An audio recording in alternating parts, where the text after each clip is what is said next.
And we are starting off with some of the biggest stories that people are talking about. So say hello to our One Detroit contributors, Nolan Finley of the Detroit News, Stephen Henderson of WDET. Happy August, guys. It's always good to see you. Yeah. Good to be here. All right. We haven't talked really since the passing of Brooks Patterson.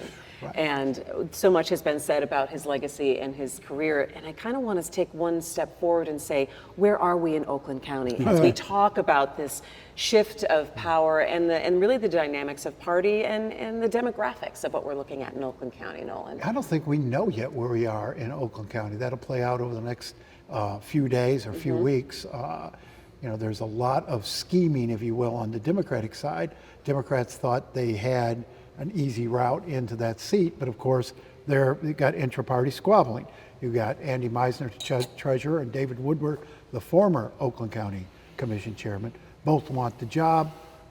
Woodward tried to do some shenanigans to grease the skids from him. He stepped down for the board, wanted the board to appoint him, but I'm not sure that's now in place as much as he thought it was. So, anything could happen here. You could end up, and I think the most likely scenario now is we're going to end up with a special election. What do you think? Yeah, well, it's not just Democrats up to shenanigans. I mean, you saw this Republican member of the commission texting everybody, delete your emails, right? And there's never good. Criminal. And there's a lot of conversation out there that he has cut a deal with some of the Republicans on the board. David Woodward, or he may have thought he did, right? Thought he did, and who knows what's good now that they've been caught all with their hands, dirty. One of the real questions for Democrats here is how much you want this kind of internecine fight next year, right? They have a lot of other turf to defend and try to gain in Oakland County. Those two congressional seats that they won 2 years ago, both will be tough to hang on to. If you spend a lot of money, or you have the interest groups spend a lot of money fighting for Woodward or Meisner, that's money that can't go to Haley Stevens or to Alicia Slock. And there's going to be a primary fight. I see no way around it at this point. And I don't think it's a guarantee win for Democrats. I think it depends. You've got some big name Republicans out there looking at the job, Mike Bouchard, Ruth Johnson.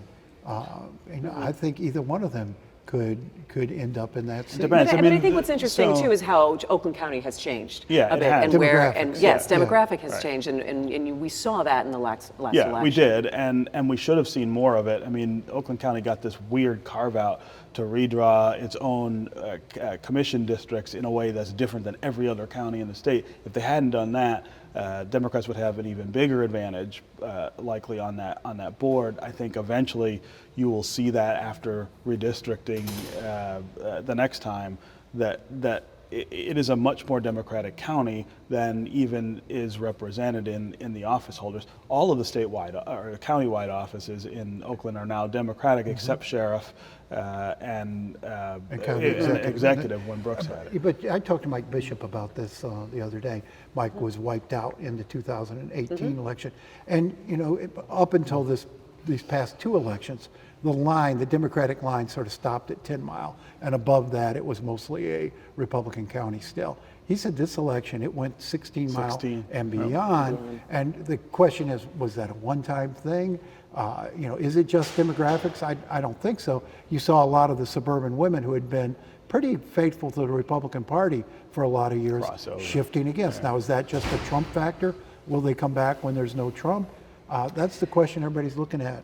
As we go forward, let me ask you about this in terms of how this sets up Oakland County and a leadership change at this point. Where does it leave what has been a very stable county in terms of a very prosperous county? What can people expect once we have that kind of change? Well, it depends again who's in that seat. Ruth Johnson went over and talked to all of Brooks's people and said, "Will you stay if I win, if I run?" I think if Bouchard or Johnson wins, that Patterson team, much of it will stay together. And it was as much his team as it was him that led to the sort of government you had in Oakland County. I think you get Woodward or you get Meisner, you're going to get a different team in place. What's that mean for this sort of pro-business government you've had in Oakland County? Yeah, I mean, the pro-business part of it is not in and of itself problematic, but Brooks ignored a lot of the problems that you have in the more urban communities that you have in Oakland County. The county's changing, and there are some needs that cities have. There are some needs that that the people who live in those cities have that have gone completely unaddressed. If Meisner or Woodward gets that job, I would look for them to try to continue the economic success, but try to spread it out a little more. Some of the people who have moved to Oakland County are in need of things that Oakland County's not used to providing. A lot of the social services that you know, you've got a lot of Detroiters moving north into Oakland County. Brooks was always complaining about that.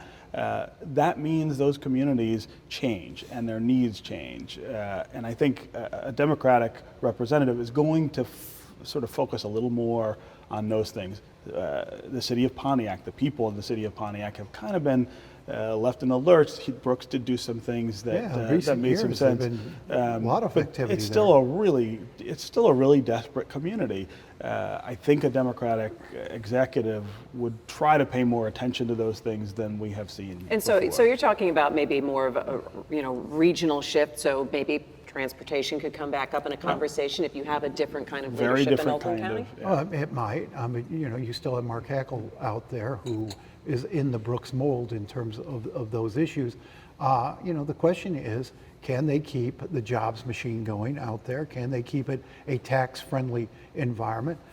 I would bet not if either of those two win. But if this thing goes to a special election, you might see other names in the race. And right now they thought they had it, locked up. But you open this thing up, and you might get some interesting names in that race. All right. Well, what else has been on your mind? You guys have been looking. There's a lot going on, in the headlines. And you were talking about trade, and we saw a little bit of hit to the market. You look at what's been happening in the markets, but it's not just going to be the stock markets. You have the auto industry and a lot of other industries now. There's been so much turmoil in trade and so much up and down. They're now very wary, holding back on investments. We could be, entering a recession we don't need to enter because of bad trade policies. And the president is playing this game with the tariffs. Democrats are playing this game with the new trade agreement with Mexico and Canada, the USMCA. This is an agreement written to their specifications, written for labor, and yet they won't pass it because they don't want to hand him anything that might help him in this next election. And in the meantime, you got people who are going to be losing jobs. Well, I mean, people are already losing jobs because of the tariffs and things that are in place. I mean, this will end up being a huge issue nationally next year. This will be the deciding factor, I think, though, in Michigan. You think? I think so, because we are so susceptible to to the effects of trade policy. I mean, any little change, plays out really dramatically here in Michigan, and people are afraid, they should be, I think, that not only could this cause a recession, but it could cause the kind of manufacturing slowdown that always sends Michigan into the barrel before everybody else. A deeper, longer recession. Right. And, we're being used as a pawn here. Yeah. Because there's no reason not to pass that USMCA agreement other than what its impact on the election. Yeah. You keep Michigan, you throw Michigan in economic misery, Donald Trump likely won't win it. Yeah.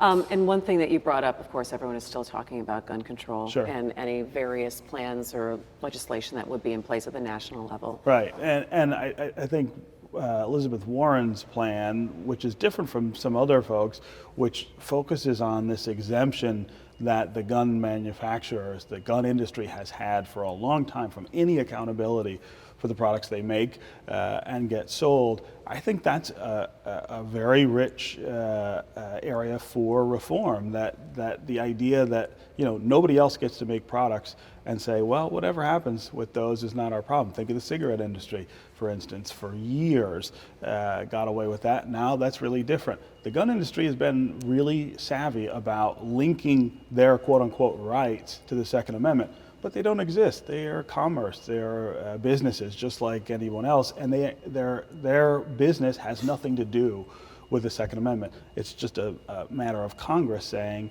hey, this is commerce, we can regulate it the way we see fit, and if we want to regulate it to the end of a better public health outcome, we can do it. But since, especially because a Democratic candidate for president has put this forward or is talking about that, there's no way that Republicans are going to Well, there's no way. give on any of that. There's no way they're going to give on that one regardless. It's a backdoor gun ban. Because if you say you're going to hold gun manufacturers responsible for everything that's done with that gun, nobody's going to build a gun. Nobody's going to make a gun. And you put them. But people make cigarettes. And it's not people make cars. People make all kinds of things that are dangerous that get regulated. But cars are not subject to that sort of product liability law that you're talking about. If you use a car in the way it's supposed to be used and you have an accident, you can't sue the manufacturer. The manufacturers of cars are only liable for the defects they build. That's not true. That is true. So if a car manufacturer were to say putting VIN numbers on cars so that they could be traced is something but it is some of the things that we're talking about. about. There are VIN numbers on guns, and they can be traced. But what you're talking about with Elizabeth Warren's is if you take that gun and use it in the way that it's intended to be used, or there's no product defect, you can still sue the manufacturers. You can't do that with a car. I don't think that's what she's saying. I think what she's saying is that if the manufacturer, or especially the distributor, is irresponsible in the way that takes place so that it ends up in illegal hands, that there should be some traceable liability. And proving that irresponsibility is going to be difficult. But if you take out a car and you mow 10 people down on the street, depends on how you got that automaker car. can't be sued. So the truth is that 90% of the guns that are used in criminal activity can be traced to a legal sale at some point, right? I would say 100%. And nobody's making homemade guns. So she's not talking about just holding the manufacturers responsible. I mean, what happens is that there is a break in the chain of custody for these guns, and then the responsibility for that chain of custody. If somebody is I think you can look at there that. are already laws that cover the sale of guns, the illegal sale of guns, the black market on guns. People go to jail for that all the time. That's already regulated through ATF. What she's talking about is expanding liability to gun makers for things that are well beyond their control. Well, it'll be no other manufacturer. It'll be interesting to faces see that. if a conversation can move forward when Congress does come back, talking about red flag laws or talking about any kind of expansion of background checks. All right. Okay, guys, thanks to you both. We're going to catch up next week.